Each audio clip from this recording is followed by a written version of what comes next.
The scene is classic, rooted in our minds. Costumed kids standing in a circle, looking into the bottom of their bags by the light of a street lamp, looking at the treasures they've accumulated. I got 5 pieces of candy. I got a chocolate bar. I got a quarter. I got a rock. Who got the rock? Good old Charlie Brown, of course. That always down on his luck, always set upon, and yet always lovable star of the Peanuts comic strip. We find Jacob today in a similar situation. He has a rock for a pillow. And a rock is a pretty lousy pillow and a pretty good indicator of where Jacob has fallen in life. If you remember the story, Jacob and Esau were twins, the twin sons of their father, Isaac. Esau was a man of the wilderness, strong, violent. Jacob was more suited for the kitchen. They were the grandchildren of the promises made to Abraham, promises of a people, a land, and that they would be a blessing to the earth.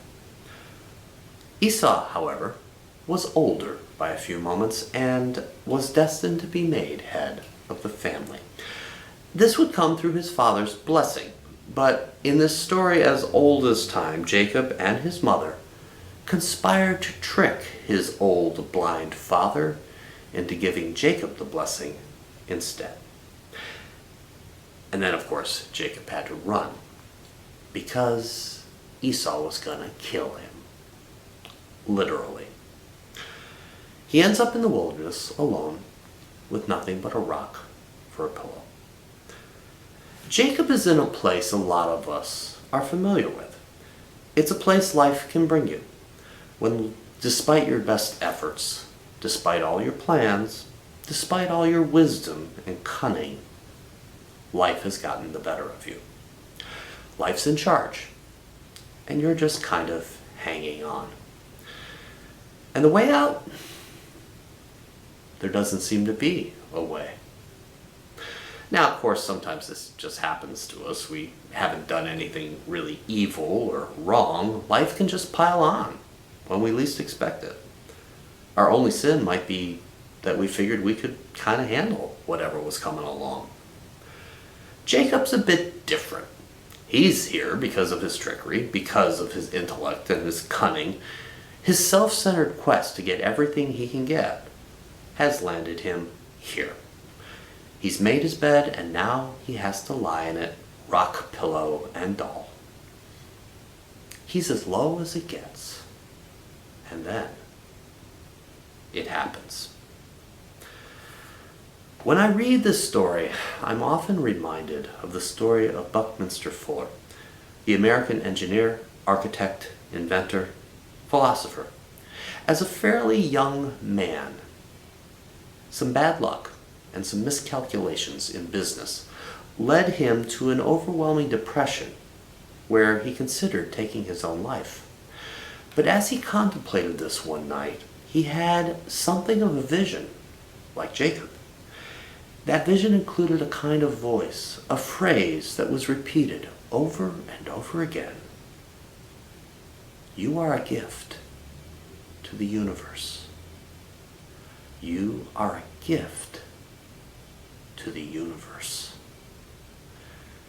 And he rose up, remade himself, and became one of the great minds of history. You see a sample of his work at Epcot, Spaceship Earth, the geodesic dome. And what we have here is a similar story. The voice, the vision, comes when Jacob is defeated, and he hears from God the promises given to Abraham and to Isaac before him. And though he will always remain kind of this cunning character throughout life, always something of the trickster, Jacob is changed by this experience. He is, in a sense, reborn, and he starts to become the man God will need him to be. One of the things we Christians are really good at is scolding each other. Why don't you act more like this and not like that? Why do you only pray when things are bad? Why don't you celebrate with God when God gives you good? And that's all fine, of course. We should do better, and we should be better about celebratory prayer. But part of the way we are created is being demonstrated in the story of Jacob and in the story of Buckminster Fuller. And maybe it's been demonstrated in your life or in the life of a loved one. As long as we can hold on to this illusion that we've got it all under control, that we can handle everything, we don't much need God. Because, hey, it's fine, right? I got this. Usually we need to hit the floorboards to get it.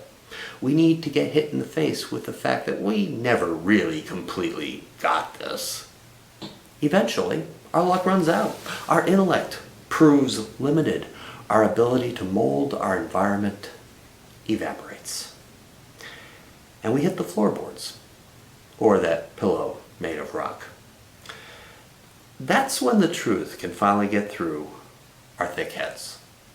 The truth that we are dependent on others on this earth. The truth that there is a power greater than us, and that we need that power. Even the truth that can help us realize that armed with truth, we can become a gift to the universe. Jacob became just that. And if a person as broken as the young Buckminster Fuller or as rotten as Jacob can become part of God's plan to bless this world, we all have a pretty good chance of doing the same. When you feel yourself sliding down, try to take a moment. Breathe. Pray. Remember, your job is not to have it all handled. Your job is not to understand everything. Your job is not to be master of the universe. You're a helper. That's all. You are a helper in the great effort of God to bring blessing to the world. And when it's darkness, well, remember sometimes we need it to get dark so that we can truly understand. Sometimes we need to look in our bag of tricks and see that all we're carrying is a rock. Sometimes we need it to get dark to see the light. Remember God's promise. It's a promise that includes you. No matter how dark it is, you are still safe. You are still loved. You are still bound to the eternal,